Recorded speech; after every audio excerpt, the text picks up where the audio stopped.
no, Council. I think I'm finally ready to move on. I may even be willing to admit that my prior temper tantrum was perhaps a bit selfish. If you've just landed at the keep and have no idea what it is I'm talking about, not but a short while ago did I see every other wizard making sweet little hobbity things, discover this was due to a Hobbit Larp happening somewhere in a distant made-up land called America, and as a direct result of realizing there was no conceivable way I could attend that particular event, turn myself into a Nazgul so I could hunt down hobbitses in a local forest while hikers gave me side eyes. Some could call that an overreaction, but I would say it was a very necessary step in my healing process. In direct evidence of that, huzzah! My spirit is healed, and I no longer want to track and slay any barefoot baggins among the brambles. Yet, restored as I am, I still ache to partake of the Brandywine. Surely there is some small way I could hold close a piece of the Shire and participate in some silly make-believe.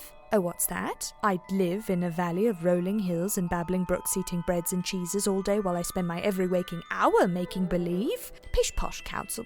You know what I mean. There's something about dressing up with family and friends and getting together to play pretend that speaks to me on a spiritual level. After all, life can be so dull when taken entirely too seriously. Thusly, I'll take any excuse I possibly can to do just the opposite. That's why, in order to join in the fun from afar, I'll be making my very own, very silly, very sweet, portable hobbit hole.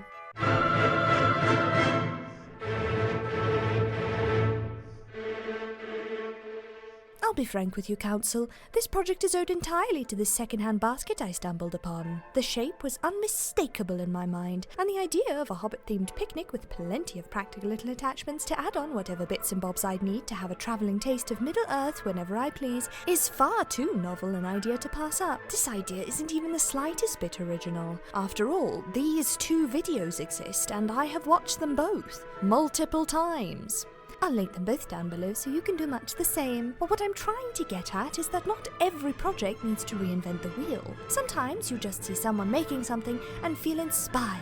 I am going to try to make it my own, but undoubtedly there will be elements that cross over visually. And there's nothing wrong with that. I mean, if Peter Jackson hadn't watched Ralph Bakshi's Lord of the Rings adaptation, what would the visual language of one of the most beloved film franchises to this day have even been? With all that disclaimed and a much-deserved little jab taken at a director everyone likes very much, I'm going to continue talking to distract you from feeling too upset about it all. After my dreaded banners, I needed a far less restrictive conjuring with less specifications or little fiddly bits to worry about. So I only allowed myself to have a few basic ideas that I would figure out how to do once I got there, to give my mind and hands a well-deserved break. With a rough idea in my head and no clear direction to move in, I thought I'd start by replacing the wallpaper.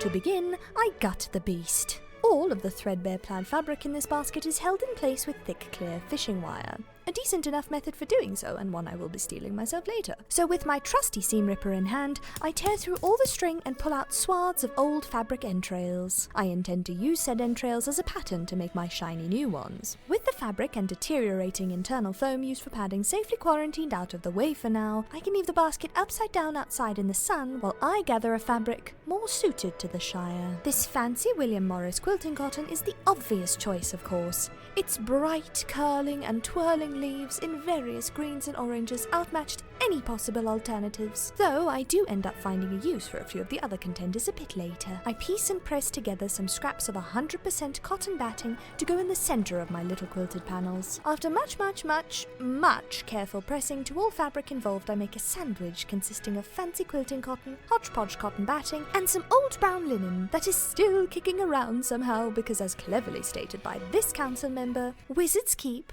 everything. I assemble my sandwich so that the right sides of the fabric can kiss, with the batting placed on the outside, because he was naughty and is not allowed to kiss. I then sew around my rectangle, leaving a little gap that I can use to turn everything inside out, followed by a lovely top stitch across the whole thing to make a single homogenized basket. Insert thingy. I did initially intend to make the larger padded baskety bits as well, but in realizing it would cost most of my lovely fabric and the very last of my already meagre surviving brain cells in order to get it right, I settled instead on little inserts for the bottom of the basket and simply used the same process I used to make the roof bits. Also, secondhand, I managed to find these comically large ceramic tankards. Their immense size and honeyed colour meant there was no way I could not incorporate them into the mix. So to keep them up and out of harm's way, I'll need to make some hangy-holdy fasteny bit. I snack some gorgeous green cotton canvas scraps into rectangles roughly the length of a decent serving of cheese. If that serving of cheese were able to fit a little less than halfway around a great big tankard. This should add a bit of support to the fabric panel and provide a good spot to attach the straps. I then gather some scraps of my fabulously fitting foliage fabric to make said straps, making them the length of 2 very decent servings of cheese, if those very decent servings of cheese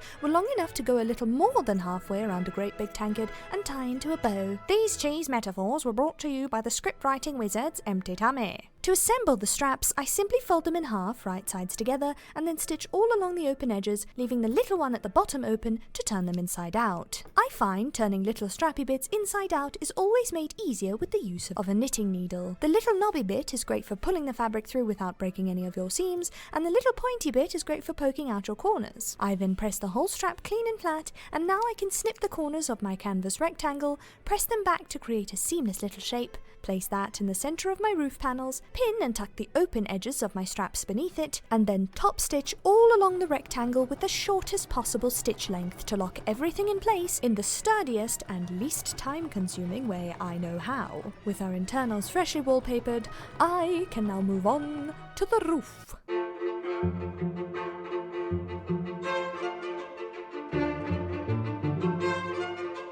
The rooftop simply must be green. That much is as unmoving as the misty mountains cold. But just slapping on some acrylic or plopping on a load of faux moss won't do in my case. I need to make the green toppers proper practical. But how? What practical element could I possibly add to the top that would still be green in colour and at very least invoke thoughts of downy plush grass or moss? These yellow quilted placemats that I had initially thrifted to use as batting for the internal fabric panels sparked inspiration. When stacked, they make a suitable sized bum cushion and fit perfectly over the top of my basket with just the teeniest weeniest bit of overhang, meaning I could cover them in green canvas and convert them into outdoor seating that could be removed and used at will. I will be accepting any awards for my genius you feel free to give me for this marvellous idea. A Nobel Prize, perhaps. Or Wizard of the Year.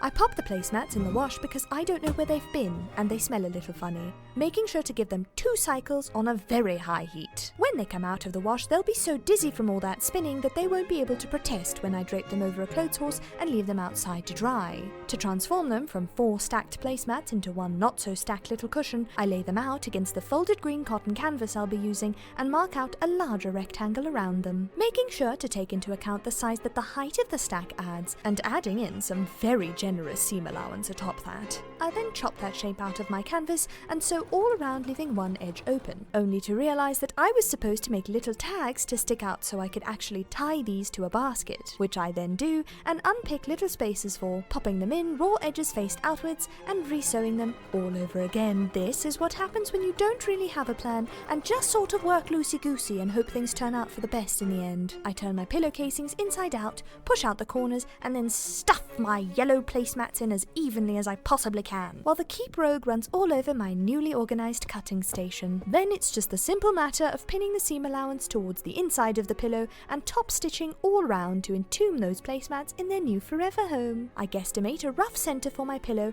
and mark it in chalk, then cover a button in a teeny bit of canvas fabric so I can place it on the aforementioned chalk marking. This will do one of 2 things. 1, it makes the cushion appear more cushion-y. And 2, when I go through all of the layers with my needle and thread to attach it, it will keep things from sliding around too much in there. If you really care about this lasting that long, you'll probably want to add a few more points of contact, maybe a few more buttons. The only reason why I didn't was because I didn't want to. Roof done. But what is a burrow for halflings if it doesn't have anything to eat?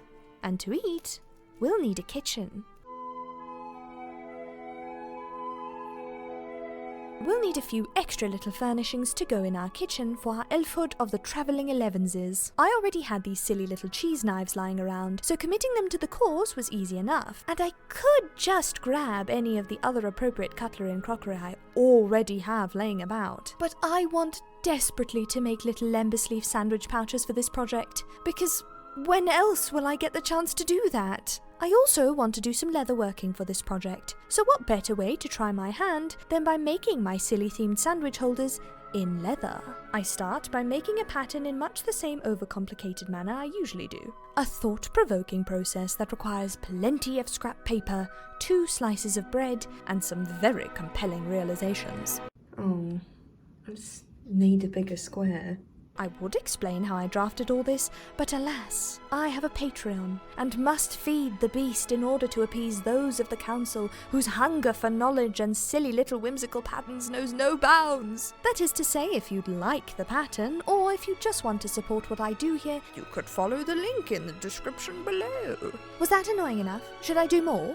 Oh, remember, subscribe and like. As I mentioned slightly exasperatedly before, this pattern is just a glorified square with some leafy shapes drawn in, and I only realised a little later that lembas bread are just covered in one big leaf, something I certainly wish I knew earlier. Oh well, let's call it a stylistic decision and say it was all intentional so I can stop waffling and start playing around with a big sheet of skin. Now this was my first time purchasing leather, so naturally I made a mistake. You see, I looked up veg tan leather, purchased it from a very reputable local source, and wrongfully assumed it would arrive plain and undyed so that I could impress upon it any colour I liked. So imagine my surprise when it arrived dyed a gorgeous, rich, chocolatey brown that the site labelled as pekin. This pekin, when slathered with green dye over top, resulted in very dark and grungy looking little lembas leaves. But as a dark and grungy looking little wizard myself, I will not be stopped by such things and continue as normal. I wet my leather and place my shoddily hand laminated pattern over top. I then grab a nail art tool with ball nibs on either end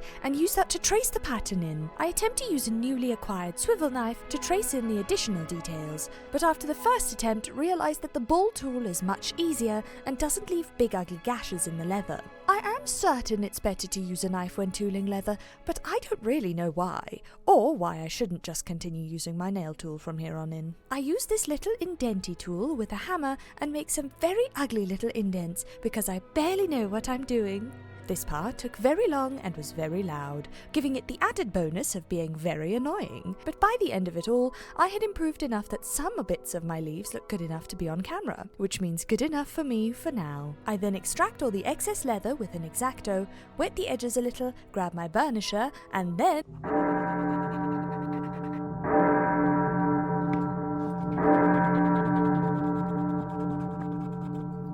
I'm not going to lie to you, Council. I only do that when I'm editing a video to pretend I did everything in neat little compact segments and not all at once in a flurry of fabric and fastenings. Leather is hard work.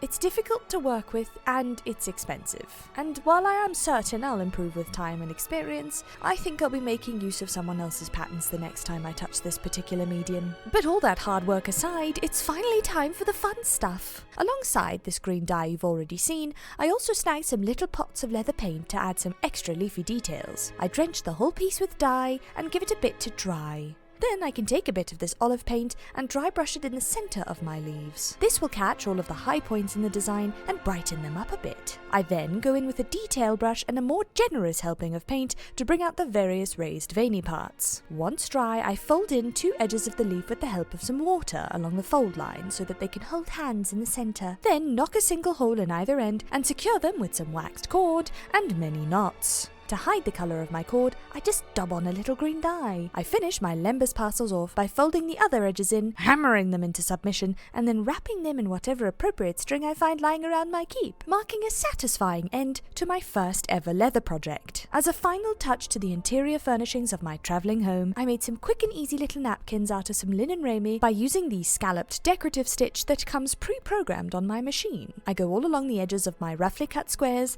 and then cut around the scallops to make for some wee dainty little napkins. And that's about it. But if we do have a kitchen, so too should we have a dining room.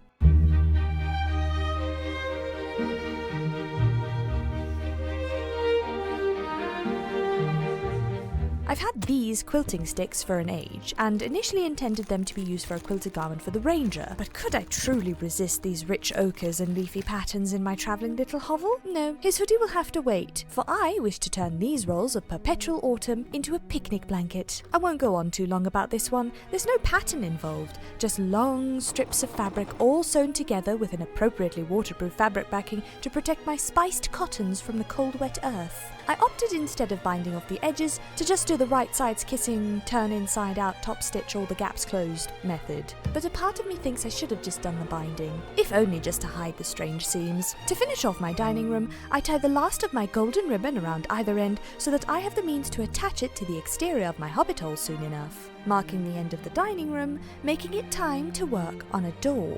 A perfectly round door, like a porthole.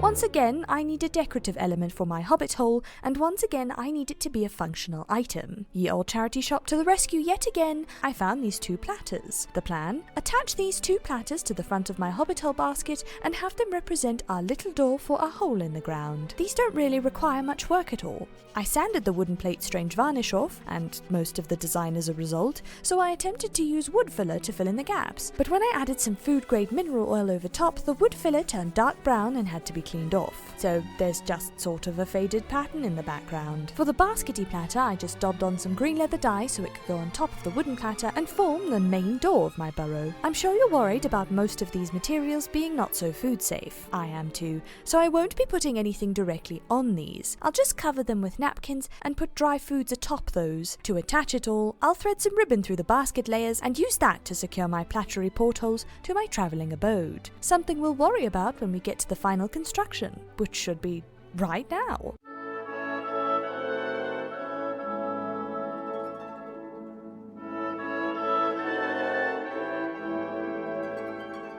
You know what's coming. You know there's a lot of silly repetitive bits in this segment, and you know what I always do when I get to this stage in a video. I know you want me to explain, and I know I should, but why would I do that when I could just...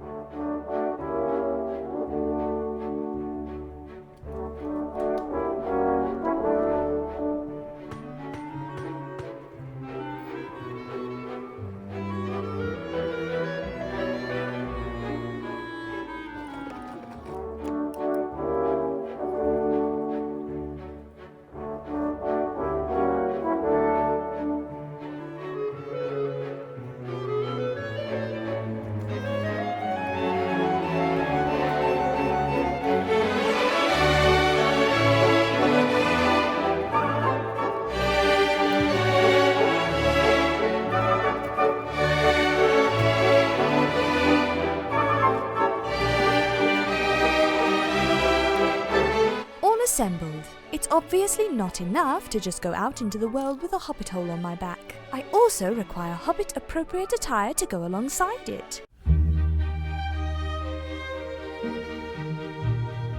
I have these lovely corduroys that I've patched up with a bit of darning in the past for some bottoms, and this cheesecloth cotton piratey shirt I made for another costume that I just sort of wear regularly nowadays. But to truly make my costume a Shire standout, I'll be needing a brand new set of stays. I'm just going to use this pattern that I've made twice before and I wear regularly for bust support. I'll link the pattern down below so you can find it. Fair warning, it's not free, but it is inexpensive and easy to understand. Now, the nature-inspired William Morris and Coca prints that didn't quite make the cut for my basket interior can become a set of quilted reversible stays. Truly the hobbitiest stays of all.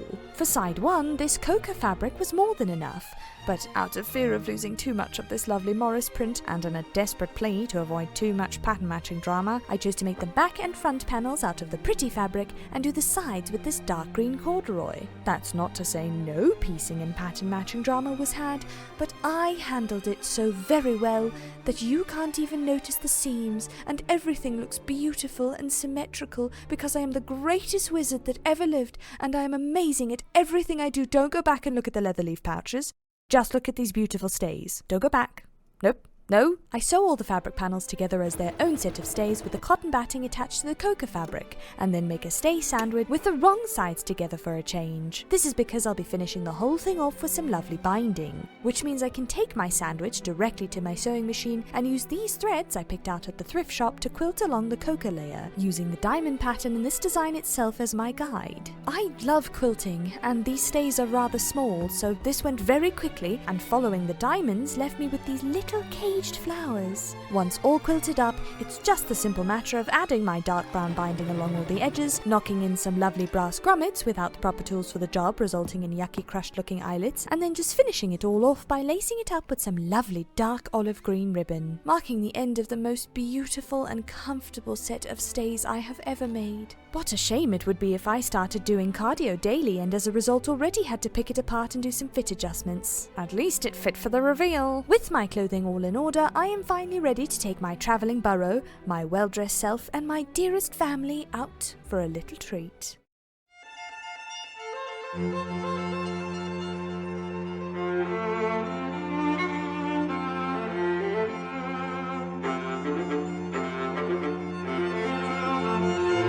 Hobbits are little people, smaller than dwarves. They love peace and quiet and good-tilled earth. They dislike machines, but they are handy with tools. They are nimble, but don't like to hurry. They have sharp ears and eyes. They are inclined to be fat. They wear bright colours, but seldom wear shoes. They like to laugh and eat 6 meals a day and drink. They like parties and like to give and receive presents. They inhabit a land they call the Shire, a place between the river Brandywine and the far downs. And here, family beside me beneath an aged tree beside a pond lit in the golden haze of the afternoon sun, I'd say my goal of making my own little Hobbit experience is complete. It may just be a little picnic basket with a bunch of themed stuff on and in it, but it's also an excuse to spend time with those I love outside and with a bounty of goodies to keep us fat and happy while we laze the day away. And what could be more hobbity than that? If you are partaking in the Brandywine, I wish you a marvellous time. You may someday see me there, but for now, I'm pretty content to be where I am. So no need for all this there and back again.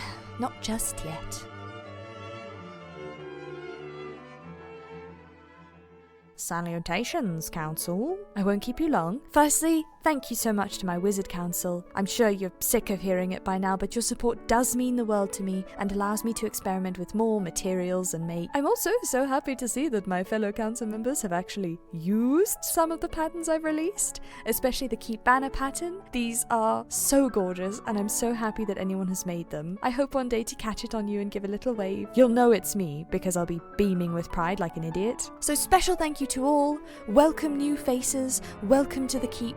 Please do mind the dragons. They don't bite. They will steal your sweets. Secondly, and very importantly, Project Renway is finally in motion. If you weren't aware, we have officially started Project Renway. You have all of September to make your design or costume piece. I have absolutely no idea how we're voting for our winners. I will figure it out by the next video. The event planning process for this has been just sort of dealing with that hurdle once we get there. It's working out perfectly fine, so we're gonna keep doing it. The next video up will be my Project Renway project and will feature everything you, my lovely council, submit, as well as my own would-be submission if I were allowing myself to be in the running. Some of you may have already seen what I'm up to on the Keep Gallery, where you can probably catch a few more updates going forward, but I will also be trying to post a few more progress shots to the Patreon. You'll be able to see them. They'll be in places. I'll try and make use of the community tab as well. Speaking of which, please feel free to post your own progress under the hashtag Project Renway 2025 or here using the community tab, and then you can show off. I am reposting literally everyone's work. As soon as you show me progress, I repost it. I'm so excited to see people participating. I've seen some progress shots already. I've seen some designs already. They are looking so beautiful. I am so happy. Usually I take a day off right after a video, but I am going to crack straight onto my costume because I am far too excited and there is much to do. Thank you for your visit to the Keep, and I can't wait to see you again soon.